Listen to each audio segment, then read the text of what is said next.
ये वाला, केवल पानी में कार्बनिक अपशिष्ट की उपस्थिति से पानी में घुलित ऑक्सीजन की मात्रा कम हो जाती है। इंग्लिश में समझ में आता है तो ठीक, हिंदी में तो ठीक, दोनों का आप सहारा ले सकते हैं। 8 मिलीग्राम पर लीटर से कम घुलित ऑक्सीजन सामग्री वाले पानी को दूषित माना जाता है। ठीक है, तो वो कह रहा है कि presence of organic waste only in water diseases decreases the dissolve oxygen content of the water. क्या ये बात सही है? केवल पानी में कार्बनिक अपशिष्ट की उपस्थिति से पानी में घुलित ऑक्सीजन की मात्रा कम हो जाती है। क्या ऐसा है?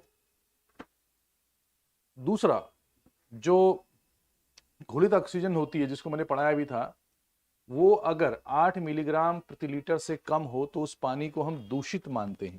तो इनमें से कौन सा स्टेटमेंट सही है, कौन सा गलत है, इस पे थोड़ा सा आपको आंसर देना है। अगर आपको आता है तो ठीक है, तो इसका आंसर क्या होगा? तो सीधी सी बात है, only in water decreases dissolve oxygen, सिर्फ ऑर्गेनिक कह रहा। तो ऑर्गेनिक के साथ साथ यहां पर हम इनऑर्गेनिक की बात भी करेंगे। तो ऑर्गेनिक तो है ही, लेकिन उसके साथ साथ क्या होना चाहिए? इनऑर्गेनिक भी होना चाहिए। दोनों कार्बनिक अपशिष्ट की उपस्थिति में से केवल कार्बनिक नहीं, अकार्बनिक अपशिष्ट भी हो सकता है। ठीक हो गया। दूसरा, 8 मिलीग्राम प्रति लीटर से कम घुलित ऑक्सीजन सामग्री वाले पानी को दूषित माना जाता है। हाँ, ये स्टेटमेंट सही है, लगभग 8 से नीचे। अगर 4 से नीचे हो जाए तो वो तो और भी ज्यादा प्रॉब्लम वाला हो सकता है। ठीक है, तो इस हिसाब से इसका हम आगे बढ़ेंगे इसमें। तो आपने आंसर जो लगाया बिल्कुल ठीक है। Good morning, good morning. तो इसमें जो आंसर आपने लगवाया है वो बिल्कुल आपका आंसर सही है, बी वाला। निम्नलिखित में से किसका पानी में घुलित ऑक्सीजन स्तर पर प्रभाव पड़ता है? Which of the following has have impacts over the dissolve oxygen level in the water? तो बताओ, दो डिजॉल्व ऑक्सीजन, ये मैंने आपको पढ़ाया था घुलित ऑक्सीजन क्या होती है, एक तो इसको आपको देखना है। दूसरा, सतही वायुमंडलीय विक्षोभ, फोटोसिंथेटिक गतिविधि, जीवों द्वारा O2 की खपत, उपरोक्त सभी। तो इनमें से कौन सा स्टेटमेंट आपको सही लग रहा है? Good morning, good morning. बताओ, डिजॉल्व ऑक्सीजन तो समझते हो ना आप? जैसे पानी है उसमें जो ऑक्सीजन की मात्रा है घुलित अवस्था में, उसको हम डिजॉल्व ऑक्सीजन कहते हैं। और इसका सबसे प्रमुख स्रोत क्या होता है ये मैंने आपको बताया था। तो मैंने आपको लास्ट क्लास में एक बार डिस्कस भी किया था ये चीजें कुछ। जैसे मैंने कहा था आपसे, ये पानी है और इस पानी में ऑक्सीजन होती है। तो एक तो ये जो वायुमंडल है, जो हमारे वायुमंडल में एटमॉस्फेयर में ऑक्सीजन है, वो इसमें डिजॉल्व हो जाती है। ठीक है, वो उसमें घुलती है। ठीक, अब वो है। और दूसरा, जो पेड़ पौधे हैं फोटोसिंथेसिस करते हैं, प्रकाश संश्लेषण करते हैं, जैसे एल्गी है, शैवाल है, उससे भी होता है। और किस किस वजह से ऐसा होता है तो ये आपको बताना है। तो वो कह रहा है कि निम्नलिखित में से किसका पानी में घुलित ऑक्सीजन स्तर पर प्रभाव पड़ता है, मतलब घुलित ऑक्सीजन जो ये वाली है, ये कम या ज्यादा किस किस प्रभाव से हो सकती है, ये आपका क्वेश्चन है। तो बताओ, किस किस के प्रभाव से हो सकती है? मैं बिल्कुल ठीक हूं, मैं बहुत बढ़िया हूं, मुझे उम्मीद है कि आप भी ठीक ही होंगे, है ना? तो आप बताओ फिर, आंसर दो इसका। तो कौन सा इसका आंसर सही होगा? सरफेस टर्बुलेंस, यानी जो सतह है उसमें टर्बुलेंस हो जाए, पानी की सतह की बात हो रही है, और प्रकाश संश्लेषण की क्रिया हो जाए, O2 consumption by the organism, और ऑल ऑफ द अबव। इनमें से कौन सा स्टेटमेंट आपका सही होगा? देखो सीधी सी बात है, यहां पर सरफेस टर्बुलेंस का क्या मतलब है? सरफेस टर्बुलेंस का मतलब है यहाँ पे जो समुद्र होता है ना, जो पानी है उसका, उसमें जो टर्बुलेंस है, इसका मतलब उससे नहीं है कि और जगह क्या टर्बुलेंस हो रहा है, हम पानी की बात कर रहे हैं। ठीक, तो होता क्या है कि उसमें जलधाराएं चलती है, पानी में मूवमेंट होता है। तो जब पानी में मूवमेंट होगा, यानी पानी एक जगह से दूसरी जगह जाएगा, या उसमें ऊपर नीचे हो सकता है, थोड़ा सा पानी में वेव्स चलेंगी, तो उसका मतलब है सरफेस टर्बुलेंस। सरफेस का मतलब पानी में, यहां पर धरातल का मतलब नहीं है, पानी में। तो क्या उससे डिजॉल्व ऑक्सीजन लेवल में प्रभाव पड़ेगा? बिल्कुल पड़ेगा, उससे प्रभाव पड़ता है। जितना ज्यादा टर्बुलेंस होगा, घुलित ऑक्सीजन की मात्रा थोड़ी सी उसमें बढ़ जाती है। तो पहला वाला ठीक है। दूसरा, फोटोसिंथेटिक एक्टिविटीज, बिल्कुल उससे भी होगा। यहां पर आपने देखा होगा कि बहुत सारे पेड़ पौधे होते हैं और ये सूर्य के प्रकाश की रोशनी में फोटोसिंथेसिस करते हैं, यानी प्रकाश संश्लेषण करते हैं। और प्रकाश संश्लेषण जितना ज्यादा होगा उतना ही ऑक्सीजन की मात्रा बढ़ जाएगी, ये भी एक ठीक है। प्रकाश संश्लेषण, उससे भी ऑक्सीजन बढ़ सकता है। ऑक्सीजन लेते हैं, कार्बन डाइऑक्साइड छोड़ते हैं, वही चीज है। तीसरा है oxygen consumption by the organism, यानी आपने कंजम्पशन कैसे करेगा? बहुत सारे जीव होते हैं जो ऑक्सीजन को क्या करते हैं? कंजम्पशन करते हैं। खासतौर पे आपको माइक्रो ऑर्गेनिज्म मैंने बताया था, सूक्ष्म जीव होते हैं जो बैक्टीरिया कहते हैं हम जिसको खास तौर पे, वो क्या करते हैं, जो ऑर्गेनिक कंपाउंड्स होते हैं उनको डिकम्पोज करते हैं, सड़े गले पदार्थों को अवघटित करते हैं, आपने सुना होगा। तो ऐसे में वो ऑक्सीजन को ज्यादा इंटेक करते हैं, ज्यादा मात्रा में लेते हैं, तो इसकी वजह से भी ऑक्सीजन में कमी आ सकती है। तो वो कह रहा है दोनों में ऑक्सीजन के लेवल में ऊपर नीचे किस में हो सकता है, या तो ऊपर या तो नीचे। जैसे फोटोसिंथेसिस होगा, प्रकाश संश्लेषण होगा तो ऑक्सीजन बढ़ेगी, और अगर जीवों के द्वारा O2 का कंजप्शन अधिक हो जाएगा तो ऑक्सीजन का लेवल नीचे हो जाएगा। तो कुछ ऑक्सीजन दे रहे हैं, कुछ ऑक्सीजन ले रहे हैं। तो ये वाला भी अच्छा है, इसको BOD डिमांड भी मैंने कहा था, बायोलॉजिकल और बायोकेमिकल ऑक्सीजन डिमांड, 2-4 क्लास पहले पढ़ाया था। तो इस हिसाब से इसका आंसर क्या होना चाहिए, फटाफट कमेंट करके बताओ। तो दूसरे का क्या आंसर होगा, सेकंड का क्या आंसर होना चाहिए भाई, दूसरे का आंसर क्या होगा? हाँ बिल्कुल सही बात, answer is D, very good. तो समझ गए ना। तो डिसॉल्व ऑक्सीजन कैसे कैसे प्रभावित होती है, ये सवाल था आपको। तो डिसॉल्व ऑक्सीजन कई चीजों से प्रभावित हो सकती है। डिसॉल्व ऑक्सीजन का मतलब पानी में घुलित ऑक्सीजन। अब ये जो नए स्टूडेंट हैं वो ये समझें कि ये जो डिसॉल्व ऑक्सीजन या दूसरी चीजें हैं ये हम पहले से डिस्कस कर चुके हैं इसमें कई बार। तो ये पोल्यूशन वाला चैप्टर हमारा धीरे धीरे बढ़ रहा है आगे, है ना। तो पुरानी क्लासेस भी देखने जरूरी है। Next, the higher amounts of waste increase the rates of decomposition at O2 consumption. अपशिष्ट की अधिक मात्रा में अवघटन की दर और O2 की खपत बढ़ जाती है। अभी अभी मैंने डिस्कस किया था इसको। O2 की मांग का सीधा संबंध जैविक अपशिष्ट के बढ़ते आगत से है। मतलब आगत मतलब input. The demand for O2 is directly related to the increasing input of organic waste. इस क्वेश्चन का आप बहुत ही सही तरीके से दिमाग के साथ सॉल्व कर सकते हो। ट्राई करो जरा, क्या होना चाहिए इसमें। The higher amounts of waste increase the rates of decomposition and O2 consumption. अगर ज्यादा मात्रा में वेस्ट है, बढ़ रहा है, तो उससे क्या होगा, रेट ऑफ डिकम्पोजिशन बढ़ेगा और O2 का कंजप्शन भी बढ़ सकता है। क्या ये बात सही है? दूसरा, the demand for O2 is directly related to, मतलब जो O2 की डिमांड है वो सीधे सीधे निर्भर करती है या सापेक्षिक है किसके, ऑर्गेनिक वेस्ट के इनपुट से। यानी जितना ज्यादा ऑर्गेनिक इनपुट आएगा ऑक्सीजन की डिमांड उतनी ही ज्यादा बढ़ती जाएगी। क्या ये दोनों स्टेटमेंट सही हैं या कोई गलत भी है? तो इसमें आपको आंसर लगाना पड़ेगा। तो थोड़ा सा दिमाग लगाओ, क्या होगा इसका आंसर? हाँ बिल्कुल सही आंसर है, वेरी गुड। सभी लोगों ने सी आंसर लगाया, ये बहुत अच्छी बात। अभी तो बताया था, higher amounts of waste increase the rates of decomposition. मतलब क्या है कि जितना ज्यादा मृत पदार्थ, पेड़, ऑर्गेनिक मैटर्स डेड होते जाएंगे, वेस्ट बढ़ता जाएगा, उतना ज्यादा जो बैक्टीरिया है उसको वो ज्यादा मजा आएगा उसको, क्योंकि उसको वेस्ट को क्या करना है, उसको डिकम्पोज करना, उसका खाना वही है। तो ये जो बैक्टीरिया होते हैं ये इसको डिकम्पोज करते हैं। इसी डिकम्पोजिशन की प्रोसेस में O2 का वो कंजम्पशन करते हैं। तो ये जो बैक्टीरिया है जब ये सड़े गले हिस्सों को खाएगा, इसको डिकम्पोजिशन कहते हैं। तो इस डिकम्पोजिशन की क्रिया में वो O2 को, ऑक्सीजन को इंटेक करता है। तो जितना ज्यादा इनपुट होगा, यानी जितना ज्यादा आपके पास वेस्ट होगा, उतना ज्यादा डिकम्पोजिशन होगा और उसी हिसाब से उतना ज्यादा ऑक्सीजन की डिमांड बढ़ेगी। तो बोथ द ऑप्शंस और statements are correct. Very good, बढ़िया आंसर दिया आपने। Next, the biological oxygen demand is expressed in, मतलब जैविक ऑक्सीजन मांग, इसको हम बायोकेमिकल ऑक्सीजन डिमांड भी कहते हैं, को एक्सप्रेस किया जाता है किस में? दिमाग लगाओ जरा, किस में किया जाना चाहिए? किसमें इसको एक्सप्रेस किया जाना चाहिए? थोड़ा सा दिमाग लगाएंगे आप लोग। बायोलॉजिकल ऑक्सीजन डिमांड को किसमें एक्सप्रेस किया जाना चाहिए? चौथा नंबर है milligrams of oxygen per litre of water, gram of oxygen per litre of water, milligrams of oxygen per millilitre of water. थोड़ा थोड़ा चेंज करेगा, नन ऑफ द अबव। तो कौन सा इसका आंसर होना चाहिए? चौथा नंबर है आपके पास। फोर्थ का क्या आंसर होना चाहिए? जैसे बायोलॉजिकल ऑक्सीजन डिमांड क्या है, तो बायोलॉजिकल ऑक्सीजन डिमांड मैंने क्या कहा था, जो ऑर्गेनिक मैटर्स हैं, जो ऑर्गेनिक पदार्थ हैं, उनको, इनका डेड पार्टिकल है, इनको डिकम्पोज करने के लिए बैक्टीरिया के द्वारा जो ऑक्सीजन का कंजप्शन किया जाता है, जो डिमांड होती है, वही क्या है, biological oxygen demand. Amount of dissolve oxygen needed by bacteria, है ना। तो ये जो बैक्टीरिया जितनी ऑक्सीजन की क्या करेगा, डिमांड करेगा, क्योंकि डिकम्पोज करने के लिए इसको ऑक्सीजन चाहिए।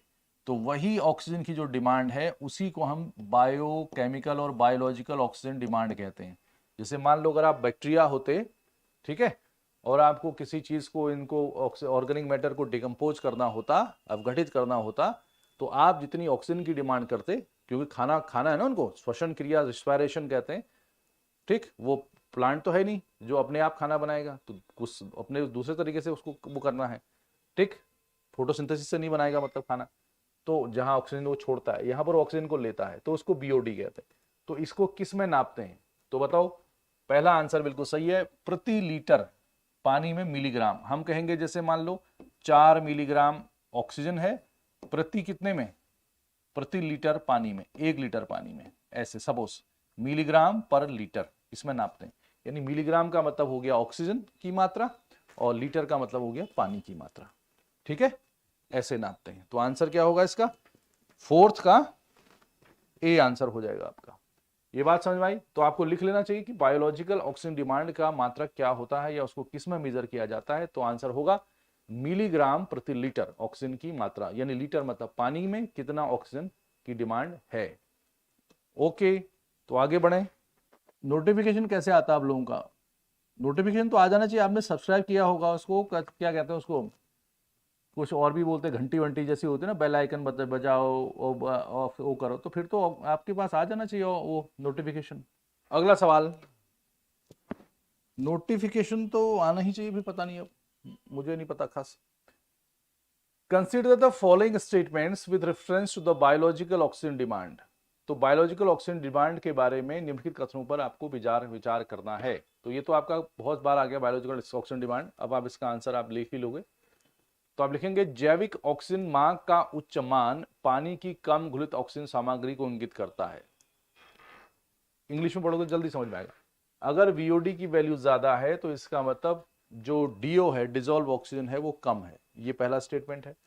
दूसरा है बीओडी अगर लिमिटेड है, जैविक ऑक्सीजन मांग केवल जैव निम्नीकरणीय सामग्री तक ही सीमित है, BOD is limited to biodegradable materials only, मतलब जो जैविक रूप से अपघटित हो जाते हैं उनके लिए ही बीओडी होता है, जो जैविक रूप से अपघटित नहीं होते हैं उनके लिए बीओडी नहीं होता है, ये उसका कहना है। तो इसमें से कौन कौन से स्टेटमेंट आपके पास सही हैं,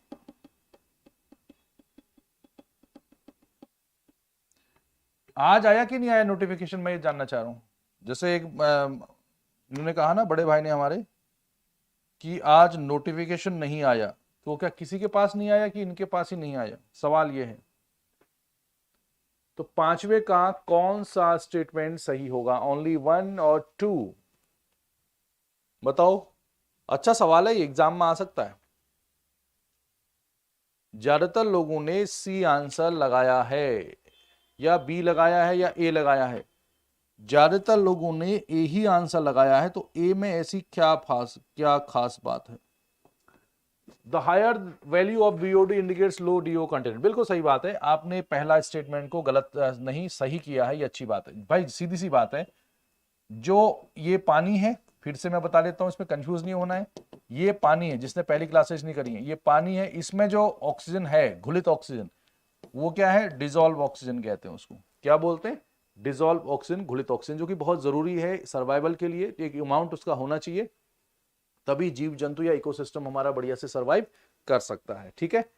अब इसमें इस इकोसिस्टम में बहुत सारी क्रियाएं होती हैं, जैसे ये पेड़ पौधे होते हैं, कुछ कुछ जीव जंतु होते हैं, और ये सब मरते हैं भी धीरे धीरे, है ना, पेड़ पौधे मरते हैं, जीव जंतु मरते हैं, फिर उनका जो वेस्ट पदार्थ है वो सब वहीं रहता है। तो ऐसे में उन वेस्ट पदार्थों को, उस ऑर्गेनिक मैटर्स को ठिकाने लगाने के लिए, डिकम्पोज करने के लिए हमारे पास एक भाई होता है बैक्टीरिया। कौन सा भाई, बैक्टीरिया होता है। वो जो बैक्टीरिया है ऐसे पदार्थों को खाता है, डिकम्पोज करता है उनको। तो ऐसे खाने के चक्कर में उसको ऑक्सीजन की जरूरत पड़ती है, उसको ऑक्सीजन की क्या पड़ती है, जरूरत पड़ती है, डिमांड है उसकी ऑक्सीजन की। उसी ऑक्सीजन की डिमांड को हम बायोलॉजिकल या बायोकेमिकल ऑक्सीजन डिमांड कहते हैं। तो कॉमन सेंस, जब बायोलॉजिकल ऑक्सीजन डिमांड बढ़ जाएगी तो जो डिजोल्व ऑक्सीजन है वो कम हो जाएगा। क्यों कम हो जाएगा, क्योंकि बैक्टीरिया ने उसको ले लिया है, या छोटे जो माइक्रो ऑर्गेनिज्म होते हैं, सूक्ष्म जीव होते हैं, वो उनको ग्रहण कर लेते हैं, सिंपल बात। तो जब बीओडी बढ़ेगा तो डीओ कम हो जाएगा, क्लियर हो गया ना, क्योंकि इसकी ये डिजोल्व ऑक्सीजन है उसको ले रहा है, पी ले रहा है, तो बाकी के लिए वो कम हो जाएगा, तो इकोसिस्टम में प्रॉब्लम आ सकती है। और अगर बहुत ज्यादा बीओडी बढ़ जाएगा तो it looks like a dead zone, है ना, मृत एक क्षेत्र भी ये बन सकता है। अच्छा, दूसरा सवाल था BOD is limited to biodegradable degradable materials, यानी तो जैविक रूप से अपघटित हो जाते हैं उनके लिए ये होता है सिर्फ। क्या ये बात सही है?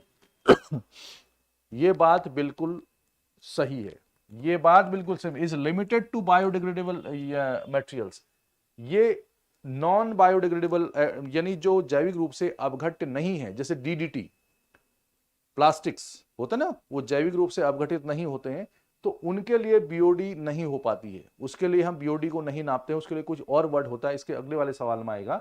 तो BOD is limited to bio, जैविक रूप से जो अपघटित होते हैं उनके लिए ही इसका यूज किया जाता है बीओडी, बायोलॉजिकल ऑक्सीजन डिमांड का। मेरी बात समझ गए? तो इसको आज नोट करना, आपको एक नई चीज पता चली है आज की क्लास में। बाकी बीओडी और डीओ तो हम पहले से पता कर रहे हैं। तो ये सिर्फ किसके लिए होगा? जैविक रूप से अपघट्य चीजों के लिए होगा। ऐसे सवाल पूछे जाते हैं एग्जाम में। तो इसका आंसर आपका होगा C, both A and B, sorry 1 and 2 statement right है यहां पे। ठीक है, ओके, आगे बढ़े। चलिए, consider the following statements with reference to the chemical oxygen demand. Chemical oxygen demand क्या है? अभी तक हमने पढ़ा बायोकेमिकल और बायोलॉजिकल ऑक्सीजन डिमांड, अब हम पढ़ रहे हैं केमिकल ऑक्सीजन डिमांड। तो क्या इसमें डिफरेंस है ये आपको पता करना है। केमिकल ऑक्सीजन डिमांड, रासायनिक ऑक्सीजन मांग भी इसको आप कह सकते हो। तो जरा पढ़ो और इसका मुझे आंसर दो जरा, अगर आपने आता है तो। ये पहली बार ये वर्ड हमारे इस एमसीक्यू में आ रहा आज बीओडी के बाद से।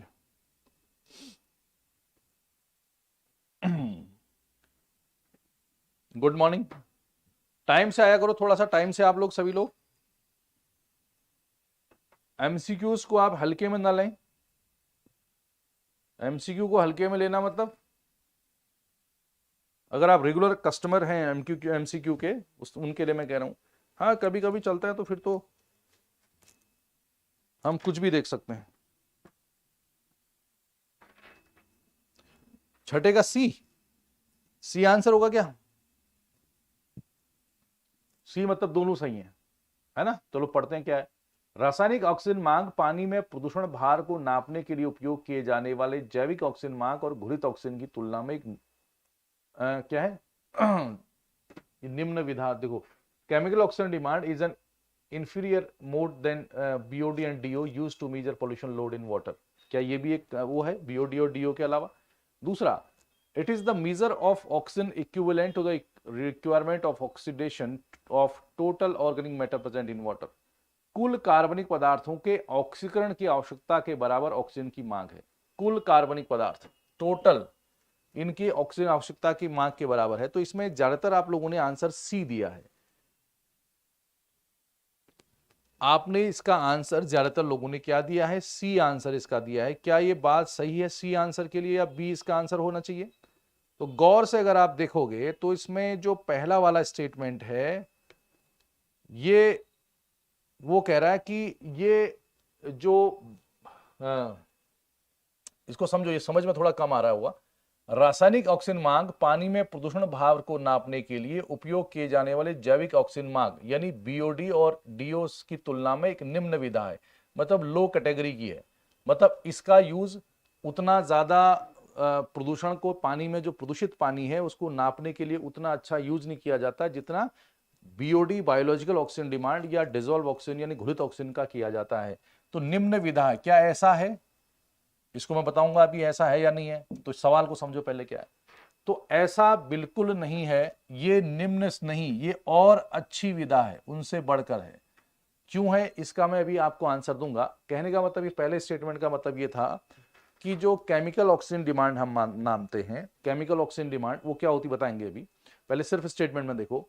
स्टेटमेंट था कि chemical oxygen demand, biological oxygen demand और डिजोल्व ऑक्सीजन जो हम अभी हमने बताया था पहले, उसके मुकाबले प्रदूषित पानी को शुद्ध करने का या उसको प्रदूषित पानी को जांचने का एक लो कैटेगरी का टेक्निक है।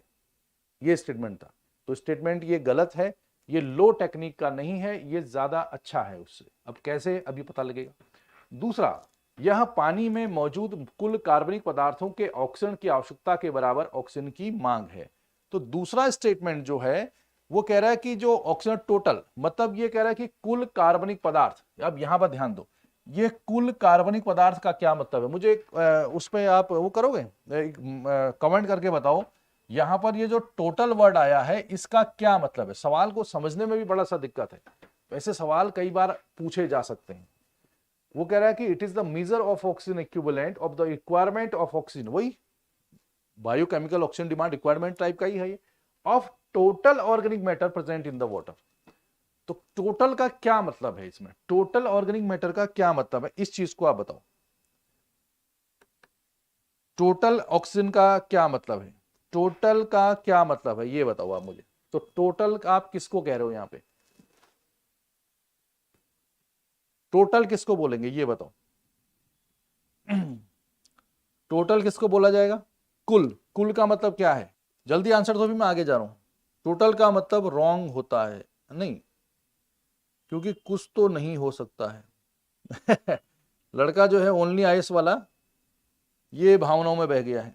चलो ठीक है, आपने अपने हिसाब से अंदर लगा। अभी मैंने क्या कहा था देखो, मैं बता देता हूं आपको, थोड़ी देर पहले मैंने क्या कहा था, BOD is limited to biodegradable materials.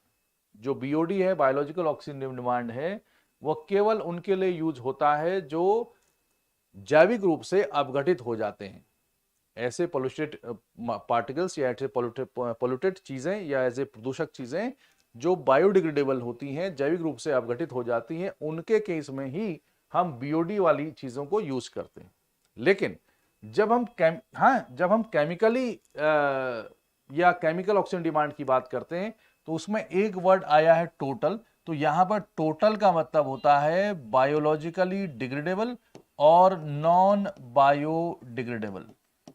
बात मेरी समझ में आई, ये दोनों में यूज होगा, मतलब जो जैविक रूप से अपघटित होते हैं और जैविक रूप से जो अपघटित नहीं होते हैं उनको भी ये मापता है। तो ज्यादा अच्छा कौन सा हुआ, केमिकल ऑक्सीजन डिमांड हुआ कि नहीं हुआ, समझ गए। तो बीओडू के केस में सिर्फ जैविक रूप से अपघटित चीजों को लिया जाता था, लेकिन केमिकल ऑक्सीजन डिमांड में हम बायोलॉजिकल और बायोलॉजिकली डिग्रेडेबल या बायोडिग्रेडेबल और नॉन बायोडिग्रेडेबल, जो अजैविक या जो जैविक रूप से अपघटित नहीं होते, जैसे प्लास्टिक है, डीडीटी है, कुछ केमिकल्स हैं, बहुत सारे हाइड्रोकार्बन्स हैं, तो उनको हम कहते हैं कि वो जो जैविक रूप से अपघटित नहीं होते हैं। तो उन दोनों को ही जोड़ के कितना प्रदूषण है, कितना खराब हुआ है, क्या उसमें गलतियां हैं, इन सब का पता आप केमिकल ऑक्सीजन डिमांड्स के माध्यम से लगा सकते हो। जब ये और भी ज्यादा अंदर तक घुसा हुआ है तो ये उससे निम्न विधा नहीं हो सकती, उससे अच्छी विधा ही होगी। तो इसका आंसर क्या होगा, आप मुझे आंसर देके बताओ। तो पहला वाला तो गलत हो गया, दूसरा सही हो गया, तो आंसर इज बी। तो इसका आंसर क्या होगा, आंसर बी होगा। डी कैसे हो जाएगा, टोटल मतलब जैविक रूप से और अजैविक रूप से दो ही होता है ना कार्बनिक, एक जैविक रूप से अपघटित और एक अजैविक रूप से, ठीक, तो दोनों ओर से होते हैं। क्या इतनी बात समझ में आई दोनों में। तो उसी वो जो पहला वाला सवाल था ना, उससे ये आपस में क्या है, लिंक्ड है, ये आपस में एक दूसरे से लिंक हैं दोनों ही चीजें। तो आंसर क्या बना आपका, बी। और इसको आप फटाफट लिख भी लो साइड में, नोट्स बनाने भी बड़े जरूरी हैं, नोट्स बनाने भी बहुत जरूरी हैं, इसका आप ध्यान रखेंगे, ठीक है। तो केमिकली ऑक्सीजन डिमांड में ऑक्सीडाइज किया जाता है केमिकल तरीके से, ठीक है। आगे बढ़ेंगे। The environmental performance index prepared by, किसके द्वारा पर्यावरण प्रदर्शन सूचकांक को तैयार किया जाता है। ये फैक्चुअल सवाल है तो फिर भी लगा हुआ, कौन जैसा आपने कभी नाम सुना है इसमें। अब देखेंगे इसमें कौन इसका आंसर सही देता है, कौन थोड़ा सा गड़बड़ा जाता है मामले को, उस हिसाब से हम देखेंगे।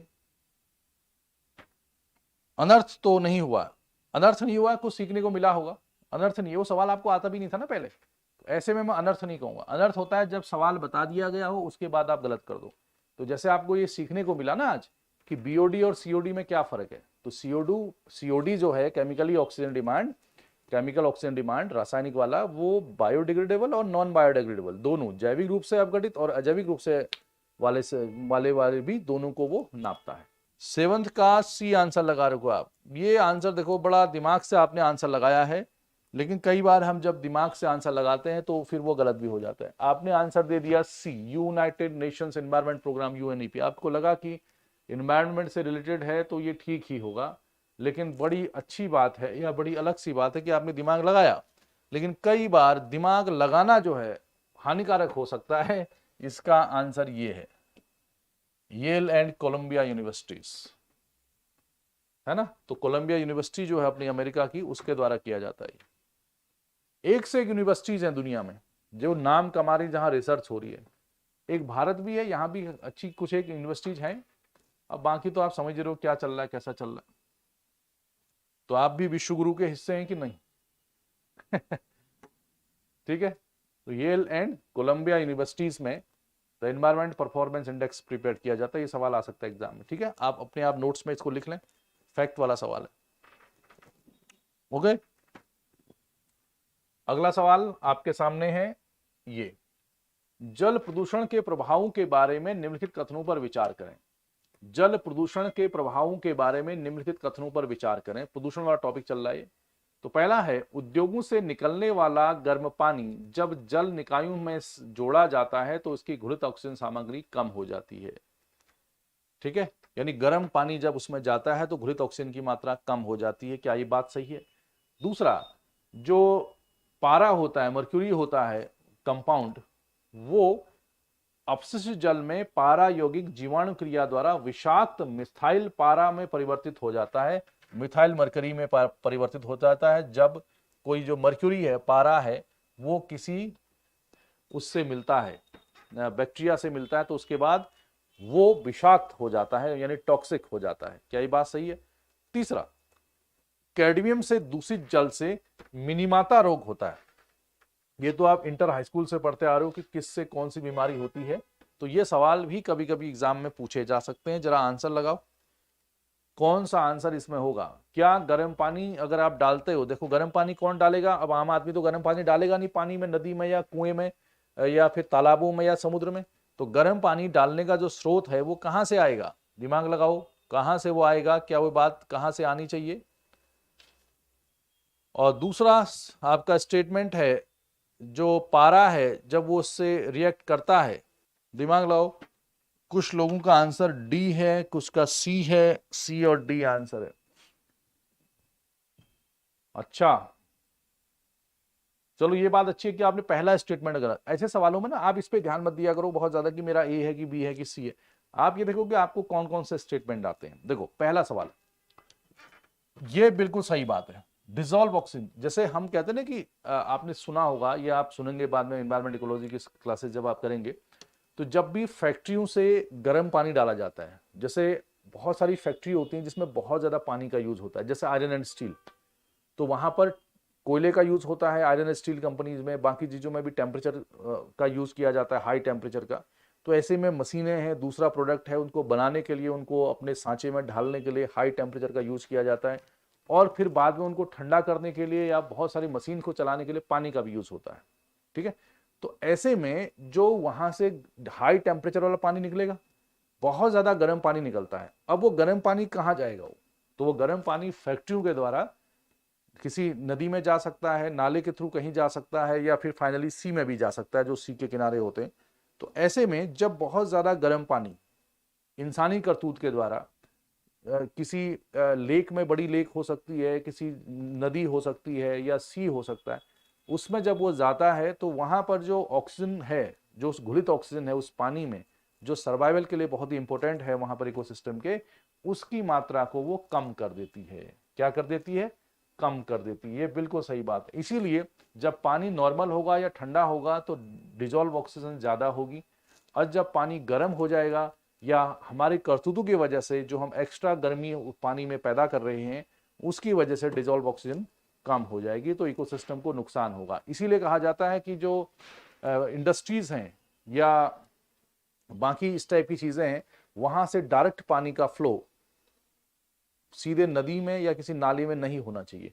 उसको पहले आप दूसरे तरीके से ठंडा करिए, जब वो नॉर्मल हो जाए उसके बाद आप फिर उसको ट्रीटमेंट करिए, उसका जो गलत हानिकारक चीजें हैं उसको साइड कीजिए, फिर जो पानी है उसको आप नदी या नाले में छोड़ सकते हैं या समुद्र में, लेकिन ऐसा होता नहीं है, बहुत कम होता है, इसी वजह से प्रॉब्लम होती है। तो ये बात आपको समझ में आ गई, तो पहला स्टेटमेंट बिल्कुल सही है।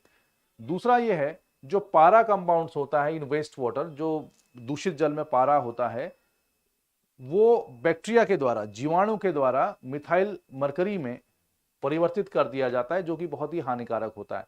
बिल्कुल सही बात है, इसमें कोई डाउट नहीं है कि बहुत ज्यादा हानिकारक हो जाता है, और इसी वजह से आपको मिनीमाटा रोग होता है। कौन सा रोग? मिनीमाटा रोग होता है। किससे? इसकी वजह से, मिथाइल की वजह से या पारे की वजह से मिनीमाटा रोग होता है ना। जापान के उससे मिनीमाटा, याकोहोमा, इसी टाइप के नाम है ना ये, तो वहां पर ये हुआ था। तो पारा यानी मर्क्यूरी के उससे बैक्टीरिया के द्वारा जो रिएक्शन करता है, उससे कौन सा रोग होता है? मिनीमाटा। तो याद आपको वैसे ही हो जाएगा, मर्क्यूरी और मिनीमाटा। तो ऐसे आप कह सकते हो कि हाँ इससे होता है। तो जब मिनीमाटा मर्क्यूरी से हो जाएगा तो कैडमियम से क्या होगा फिर? तो कैडमियम से तो ये नहीं होगा, तो तीसरा ऑप्शन आपका गलत हो जाएगा। ठीक है, उसको उसने वहां मिला दिया। इससे कुछ और होता है। इससे क्या होता है आने वाले सवाल पाएगा, मैं अभी नहीं बताऊंगा उसको। ठीक है, तो आपका आंसर ए हो जाएगा इसमें। तो कोई बात नहीं, अगर आपका आंसर सही हो या गलत हो, इससे कोई फर्क नहीं पड़ता है। फर्क इससे पड़ता है कि आपने आज सीखा क्या। पीने के पानी में अत्यधिक फ्लोराइड से शिशु में ब्लू बेबी सिंड्रोम हो सकता है। पीने के पानी में अत्यधिक फ्लोराइड से, अब ये आप इसको साइंस भी कह सकते हो, इन्वायरमेंट का पोर्शन भी कह सकते हो, जो आपके मन आए। फ्लोराइड से क्या ब्लू बेबी सिंड्रोम हो सकता है? दूसरा है, पानी के पीने के पानी में नाइट्रेट की अधिकता से स्नायु पेशी संबंधी विकार हो सकते हैं। Excess nitrate in drinking water causes neuro muscular disorder. Nitrate अगर ज्यादा हो जाएगा तो क्या ऐसा हो जाएगा? और तीसरा, पीने के पानी में फ्लोराइड की मात्रा इतना मिलीग्राम प्रति लीटर होनी चाहिए, 1.5 mg पर लीटर होनी चाहिए।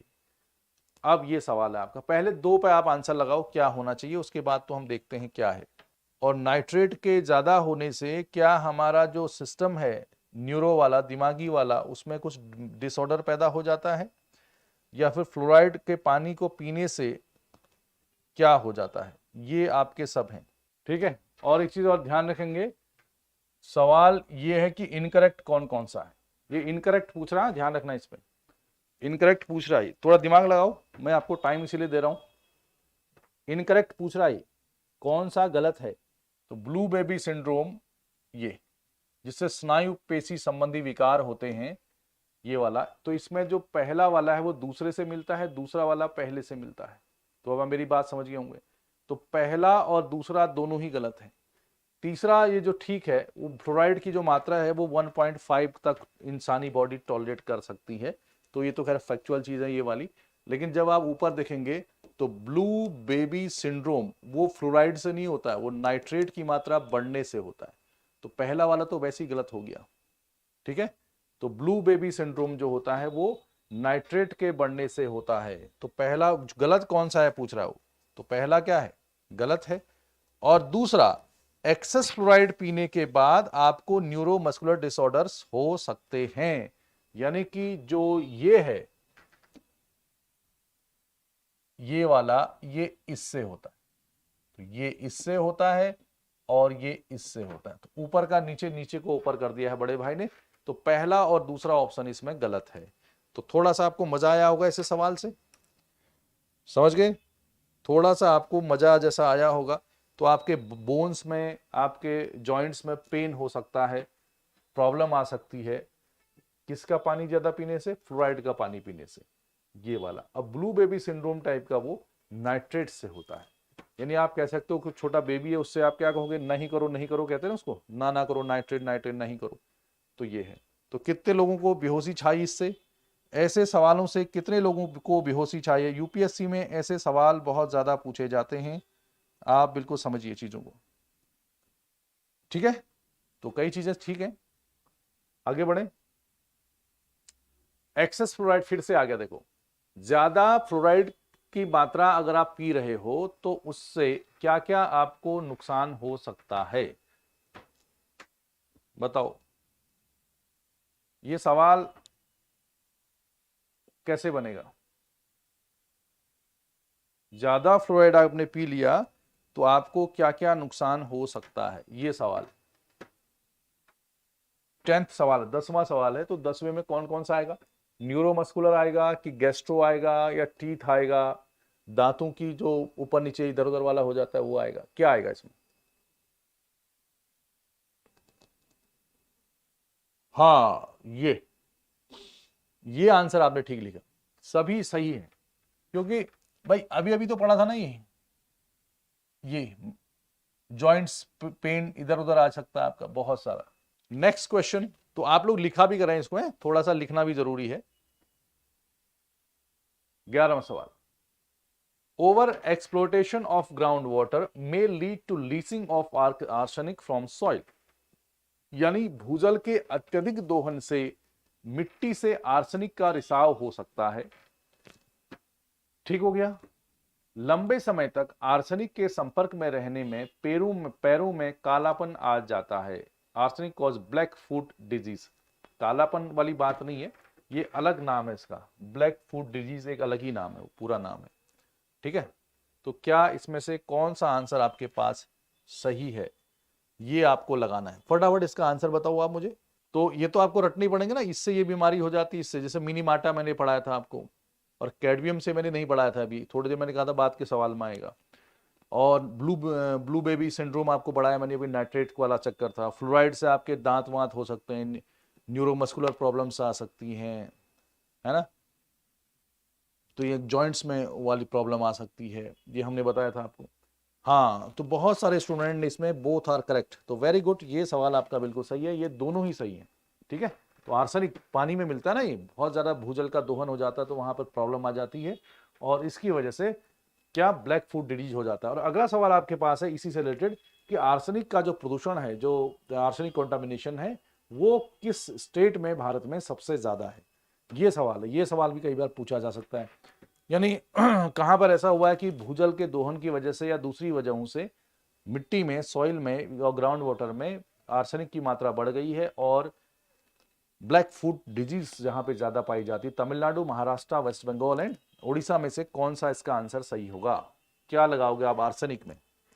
आर्सेनिक में क्या आंसर लगेगा कि आर्सेनिक कहां की दिक्कत है, कहां के लोग इससे ज्यादा प्रभावित हुए हैं, ये आपके पास है। आर्सेनिक कॉन्टामिनेशन, आर्सेनिक का प्रदूषण तमिलनाडु में होता है कि महाराष्ट्र में, वेस्ट बंगाल में, उड़ीसा में? आर्सेनिक 12th का ए लगा रहे कुछ लोग, ये भी बात सही है, कोई बात नहीं, आप ए लगाओ बी लगाओ, लेकिन मन से लगाओ। आंसर है सी, वेस्ट बंगाल। कौन सा? ऐसे याद कर सकते हो आप। आसनसोल कहाँ है? आसनसोल वेस्ट बंगाल में है ना। अगर आप आसनसोल कहाँ ये जानते तो आसनसोल से आर्सेनिक आप लगा सकते हो। ओके, बाकी याद हो जाएगा। हाँ, अब यह है कि कौन कितना शोर सुन सकता है, किस व्यक्ति की श्रवण शक्ति क्षतिग्रस्त हो सकती है। तो बताओ आप इसमें कि लंबे समय तक कितनी मात्रा से अधिक शोर के स्तर के संपर्क में आने पर किसी व्यक्ति की श्रवण शक्ति क्षतिग्रस्त हो सकती है। डेसिबल है ये 75, 65। कट कट कट कुछ नहीं होता, ये अपना डेसिबल में बोलते हैं ना उसको, उसकी यूनिट होती है वो। तो जरा दिमाग लगाओ, सुनियो तो, सुनते हो ना आप ध्वनि में कौन कितना तक हमारे पास सही रहता है। साइलेंट एरिया है तो सोने का कमरा है तो कितने में रहेगा, ये रहेगा, आप सुनते होंगे। तो कितने से ज्यादा हो जाए कि इंसान लगातार उस ध्वनि में रहेगा तो उसकी श्रवण शक्ति कमजोर हो सकती है।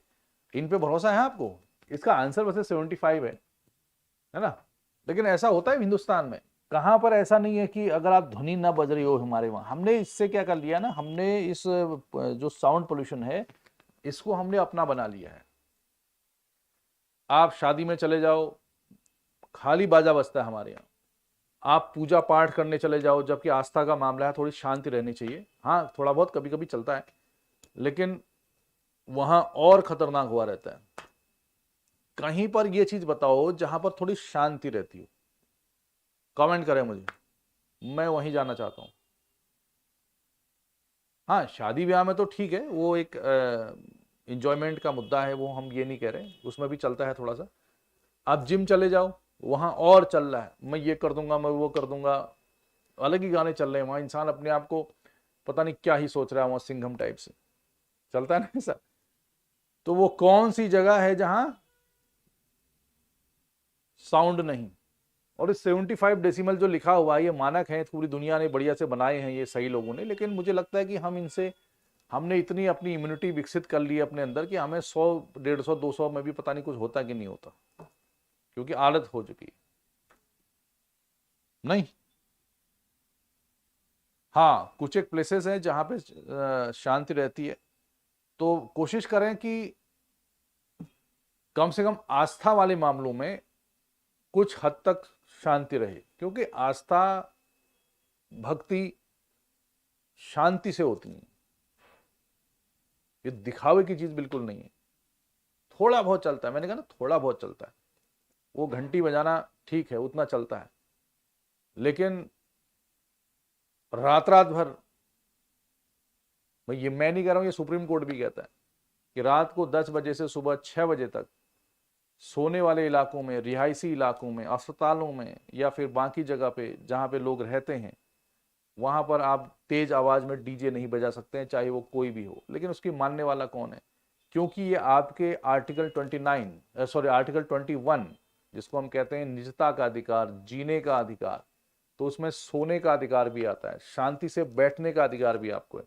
तो उसको सुप्रीम कोर्ट ने या भारत के कोर्ट ने कई बार बहुत ज्यादा एक्सप्लोर किया, जितना उसको किया उतना किसी को नहीं किया। यानी जीने का अधिकार में, जीवन की स्वतंत्रता में सिर्फ यही नहीं है कि आप जिंदा हो, जिंदा कैसे हो वो भी है। तो जब हमारे पास जनसंख्या कम थी तो वहां पर साउंड नाम की कोई चीज नहीं हुआ करती थी, मतलब ऐसा मुद्दा बना ही नहीं होगा। लेकिन हमारी पॉपुलेशन बढ़ गई तो अब शांति भी एक बहुत ज्यादा जरूरी है अच्छी लाइफ के लिए। The real time ambient noise monitoring network was launched in. Bharat में वास्तविक समय परिवेश शोर निगरानी नेटवर्क कब शुरू किया गया था? ये आपके पास सवाल है। भारत में वास्तविक समय परिवेश शोर निगरानी, ये सब भारत में शुरू किए गए हैं कि निगरानी करेंगे हम, ये करेंगे वो करेंगे। कानून बनाने में इंडिया कम थोड़ी है, भारत कानून से ही चलता है, आपको पता है ना। भले वो यूज किसके लिए होंगे, कहाँ होंगे, वो अलग बात है।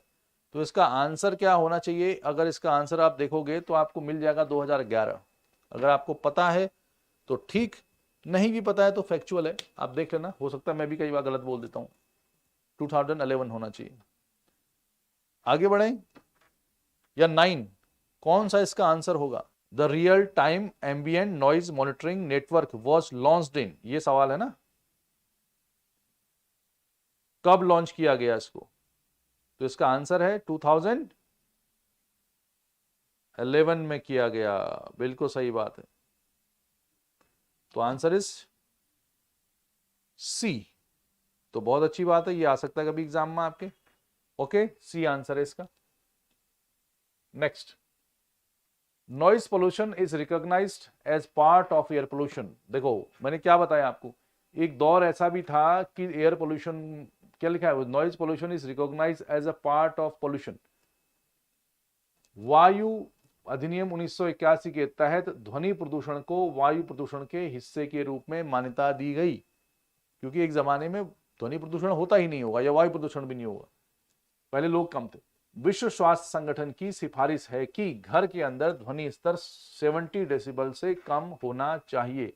इस स्टेटमेंट को आप, एक स्टेटमेंट इसमें से गलत नहीं कर सकते, मतलब आपको आना चाहिए, दूसरा भले ही ना आए, और दिमाग लगाओगे तो दोनों ही आपको आंसर आने चाहिए। तो थोड़ा सा बताओ आप मुझे, ये 15 का कौन सा आंसर आप लगा रहे हो? 15 का कौन सा आंसर है? दोनों सही है। एक सुना है आपने, ऊपर वाले से डरो, भगवान से डरो, खुदा से डरो, किसी से नहीं तो अपने आप से डरो। इसका आंसर सी कैसे हो सकता है? अभी अभी आपने क्या पढ़ा, वही मैं आपसे कह रहा था।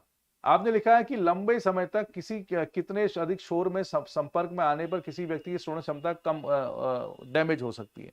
हमने कहा कि 75 डेसिबल से अगर वो ऊपर काफी लंबे समय से रह रहा है तो उसकी ये सुनने की क्षमता डैमेज हो सकती है। आपने पढ़ा, मैंने लिखवाया। लेकिन अब जब सवाल आता है उसके 2 क्वेश्चन बाद, वो कह रहा है कि WHO वर्ल्ड हेल्थ ऑर्गेनाइजेशन, वो क्यों कहेगा कि जो इंडोर्स मतलब घर के अंदर की जो साउंड है आपका, वो 75 डेसिमल से कम होना चाहिए, 70 डेसिमल से कम होना चाहिए। मतलब 65 है तो चलेगा। अभी आप कह रहे हो कि 75 अगर है तो उसकी श्रवण शक्ति कम जो खत्म हो जाएगी, और WHO जैसा संगठन कहता है कि घर के अंदर रहने पर आपका 70 से नीचे होना चाहिए। क्यों पागल हो रहा है WHO कि 70 से नीचे होना चाहिए, वो भी इंडोर। इंडोर में तो और भी कम होगा ना, तो 30 डेसिमल होगा, वो कम से कम 30 हो 40 हो, उससे हमें कुछ नहीं करना। इस सवाल को आप सही कैसे कर सकते हो ये मेरी समझ में नहीं आई बात। इसीलिए मेरा फिर से है, अपने आप से डरो। किससे? किससे डरना है? अपने आप से डरो। दूसरा तो पहला ठीक है, हाँ ठीक है, तो उसको 1981 prevention and control of pollution, वो वाला ठीक है। तो दूसरा कैसे हो जाएगा? 30 होना चाहिए, 70 की जगह कितना? 30 से कम होना चाहिए। इंडोर में तो और भी कम होगा ना। ठीक, आगे बढ़े। सोने के कमरे में और भी कम होगा। तो अलग अलग होते हैं, आप उसको किताब में देखने कि सोने का कमरा अपना इंडोर का कितना होना चाहिए, बाहर कितना होना चाहिए, कमर्शियल जगहों पे जो इंडस्ट्रियल एरियाज है वहां पर कितना होना चाहिए, तो सबका अलग अलग पैरामीटर्स बनाए गए। 16वां सवाल है, सीसा, पारा, क्रोमियम और बेरिलियम, ये कौन कौन सी चीजें किस किस में यूज होती हैं? ई वेस्ट है ना, इलेक्ट्रॉनिक वेस्ट जिसे हम कहते हैं। तो ये जो इलेक्ट्रॉनिक वेस्ट है, इसका सोर्स क्या क्या है? ये सवाल आपको आ भी सकता है, नहीं भी आ सकता है, फिर भी आप एक बार देखो, वो बता देंगे हम। ये तो रटने वाली चीजें हैं। क्या मदरबोर्ड्स जो बनते हैं कंप्यूटर के वो बेरिलियम में होता है उसमें? क्या जो स्विचेस बनते हैं उसके लाइट के, उसमें मर्क्यूरी होता है? या कंप्यूटर्स मॉनिटर्स जो बनते हैं उसमें लेड होता है? ई वेस्ट बहुत ही खतरनाक होता है, इसका जो डिकम्पोजिशन है वो बड़ा मुश्किल से होता है, और ऊपर से फिर हमारे पास उतनी टेक्निक्स भी नहीं है, उनको कलेक्ट करने का उतना तरीका भी नहीं है। सारी चीज़ें हम एक साथ ही टेक्निक, मतलब आपने खाना खाया, ऑर्गेनिक मैटर है, बायोडिग्रेडेबल है, उसको भी उसी में हम कलेक्ट करते हैं जिसमें हम ये मर्क्यूरी को कलेक्ट करते हैं। तो यही तो दुविधा है भारत में, तो इसका नुकसान बहुत ज़्यादा होता है। तो बताओ फिर इसका आंसर क्या होना चाहिए भाई? क्या इसका आंसर होना चाहिए? क्या लग रहा है आपको? कोई नहीं, इसका आंसर सभी ठीक है। ये मैंने वैसे ही दिया आपको नोट करने के लिए, ऑल ऑफ द अबव। शीशा जो होता है कंप्यूटर्स के मॉनिटर्स में यूज हो सकता है, जो स्विचेस हैं मर्क्यूरी में यूज हो सकते हैं, जैसे लाइट वाइट वाले में क्रोमियम, केबलिंग और कंप्यूटर हाउसिंग में है, बेरिलियम मदरबोर्ड्स में होता है केबल बिछाने में, सारा ठीक है अपने आप में। तो यहाँ पर ये सब क्या है? ई वेस्ट है, इलेक्ट्रॉनिक वेस्ट। अब इसमें कोई कंसेप्ट वाली चीज़ नहीं कि मर्क्यूरी ही क्यों यूज हो रहा है, स्विचेज में क्या हो रहा है, उसमें है कंसेप्ट अपना, उसको होगा उसके हिसाब से, लेकिन हमें उसके अंदर जाने की उतनी जरूरत नहीं है। वैश्विक ई अपशिष्ट निगरानी रिपोर्ट किसके द्वारा जारी की जाती? Global e waste monitor report किसके द्वारा जारी की जाती है? ये भी एक बहुत बड़ा सवाल है, तो बताओ जरा, दिमाग में लगाओ। अगर ये आपको आता है तो ठीक, नहीं आता है तो भी ठीक, क्योंकि ये फैक्ट वाला सवाल है, पहली बार ही हम सुन रहे हैं इसको। फटाफट बताओ। ITU, अंतर्राष्ट्रीय दूर संचार संघ, इंटरनेशनल टेलीकम्युनिकेशन यूनियन के द्वारा इसको रिलीज किया जाता है। कोई बात नहीं, आपने एक पहले भी लगाया था, Yale and Columbia Yale University and Columbia University, याद है? और दूसरा ये था कौन सा? ई वेस्ट, ITU, और वो येल था। तो दो डिफरेंट टाइप की चीजें आपको मिली, तो आंसर इसका है डी आंसर। ओके, तो ये लिख लेना सारी चीजें, इन चीजों को लिखा करो आप, तभी तो याद होगा। आपने पढ़ा लिखा नहीं तो भूल नहीं जाओगे आप, कोई भी भूल जाएगा इनको, इतनी बड़ी चीज थोड़ी है, फेमस चीजें। तो ये है, तो यहां पर ये सवाल हमारा हो गया खत्म आज का, क्योंकि आज के उसमें ना थोड़ा सा फैक्चुअल ज्यादा था, तो इस वजह से जल्दी हो जाता है। कई बार समझाने वाली चीजें ज्यादा रहती हैं तो फिर थोड़ा सा लेट होता है। तो पहले तो मुझे ये बताओ आप लोग कि जितने लोग आप लोग हो, एक तो आप लिखते जरूर होंगे अगर आप सही से तैयारी कर रहे हो तो। दूसरा, फिर इसको रिवाइज कर। MCQ का मतलब ये नहीं होता कि आपने पढ़ा और आप चले गए और आपने फिर इसको कभी रिवाइज नहीं किया, आप खाली क्लास नोट को रिवाइज कर रहे हैं, ऐसा नहीं होता है। इसको आप एज ए, जो आपकी कोचिंग है, जो तैयारी है, उसका एक महत्वपूर्ण पार्ट रखिए इसको आप, जो रेगुलर है। अब कभी कभी वाले तो अलग बात है ना। तो कहने का मतलब मेरा ये है कि आप जब तक इसको ढंग से पढ़ेंगे नहीं, और घर में जाके इसको आप दूसरी बुक से जो भी आपके पास है, जैसे हमने BOD पढ़ा, आज हमने ये बीमारियों के नाम पढ़े, तो ये वाला चैप्टर आज पढ़ लो आप कहीं से भी आप, ठीक। और COD पढ़ा, डिजोल्वॉक्सिन पढ़ा, उससे पहले भी हमने बहुत सारी चीजें पढ़ी हैं, अब कल परसों हम और पढ़ेंगे इसमें से, तो आपको पता लगेगा उसमें। और 1-2 दिन में हमारा बायोडाइवर्सिटी वाला चैप्टर स्टार्ट हो जाएगा, जिसमें alpha biodiversity, bio beta gamma, ये सारी चीज़ें आएंगी। तो उस टॉपिक पे उस ज़माने में अगर आप उसको सॉल्व नहीं करोगे तो बेकार है मामला। मैंने आपको पूरा क्लाइमेटोलॉजी पढ़ाया था, इसमें कम से कम 10-12 क्लास मैंने क्लाइमेटोलॉजी की एमसीक्यू की ली हैं इसी चैनल पे। तो उनको देखिए, उससे पता चलेगा आपको कि आप क्या एग्जाम में पूछा जाता है और कैसे होता है। अगर उसको आप नहीं हैंडल करोगे ऐसे तो मामला थोड़ा सा खराब हो जाएगा। समझ आई मेरी बात? तो अगर आपको जॉब लेनी है, तो जॉब अगर लेनी है तो आपको कुछ अलग करना, अलग तो क्या करेंगे, जो बाकी लोग भी वही कर रहे हैं, मतलब जो आप कर रहे हो वो नहीं करना पड़ेगा जनरली, जो सभी लोग करते हैं। तो थोड़ा सा आपको अपने आप को टाइम देना पड़ेगा, सही तरीके से पढ़ना पड़ेगा और चीज़ों को याद करना पड़ेगा, बार बार सोचना पड़ेगा आपको कि आपने क्या पढ़ा, कैसे पढ़ा। नहीं तो दिन ऐसे ही चले जाएंगे, फिर कभी इस चैनल, कभी उस चैनल, कभी इस कोचिंग, कभी उस कोचिंग। क्योंकि कभी कभी क्या होता है ना, जब एजुकेशन बहुत सस्ती हो जाती है तो उसके बड़े नुकसान भी होते हैं। नुकसान ये होते हैं, वैसे तो नुकसान नहीं है, लेकिन नुकसान कई बार ये होते हैं कि हम भटकाव बहुत होता है हमारे पास, कि चलो आज ये देख लेते हैं, कभी ये देख लेते हैं, ये देख लेते हैं। तो ऐसे में न तो हम फिर सरकारी नौकरी कर पाते हैं, न हम किसी प्राइवेट के लायक रहते हैं, उम्र चले जाती है थोड़ी सी। ये भी तो है। नहीं तो अगर कहा जाए कि जैसे कोई चीज़ हमारे पास अवेलेबल नहीं है, हमारा मन नहीं भी लगता, तो हम कोई दूसरा काम तो करेंगे ना लाइफ में। लेकिन इसमें हम बहुत ज़्यादा चिपके रहते हैं। लेकिन अगर आप चिपकना ही चाहते हो, आपको लगता है कि आपको जॉब ही लेनी है बढ़िया, तो सभी लोगों से हमारा एक सलाह है, निवेदन है कि वो लोग थोड़ा सा अपने आप को टाइम दें पढ़ाई लिखाई में, क्योंकि कंपटीशन इतना ईजी नहीं है। अगर आपने अपने आप को टाइम दिया, थोड़ा सा आप सीरियस रहे, तो फिर एग्जाम निकालना आसान हो जाएगा। ठीक है ना? तो फिर हम मिलते हैं आपको कल इसी टाइम पे, ओके, लगभग 10:30 के आसपास। तब तक के लिए बाय बाय।